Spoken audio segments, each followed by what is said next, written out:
Fala aí, safado! Fala aí, safado! Fala aí, cheguei! E pode soltar a vinheta aí que o bagulho é doido.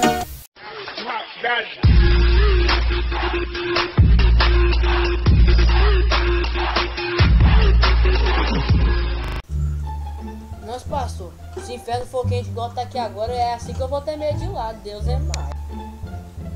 Pô, pastor, bota o MC Melody aí, pô. Aquela... Olha o meu pé. Fale bem, fale mal. Fala essas músicas aí, pô. Essa música é muito chata. Ô, pastor, posso colocar 10 reais aqui e pegar 5 de troco? Pô, aqui não tem Wi-Fi? Ah, eu vou pra casa, tá doido. Ô, pastor, vai ter um rockzinho lá em casa lá, bebida tá liberada. Quem quiser ir pode ir, tá?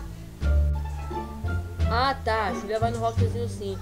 Qual é, pastor? Dá pra você falar baixinho? Eu tô querendo combinar meu rockzinho aqui lá na minha casa, com licença.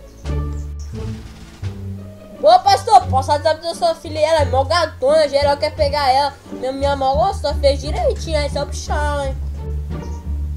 Ô, pastor, vai ter exorcismo hoje? Eu só vim pra ver exorcismo, vai ter?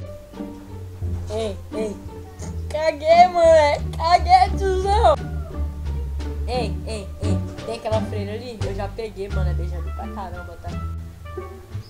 É, pastor, tava pegando lá a freira, não. Fiquei sabendo lá. Trolei.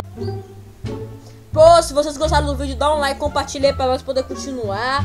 E comentem o próximo vídeo pra nós. E se esse novo número aqui no canal der certo, eu vou começar a fazer mais esse assunto no canal, beleza? É nóis, dá um like pra nós e compartilha pra poder continuar, beleza? Valeu, até a próxima.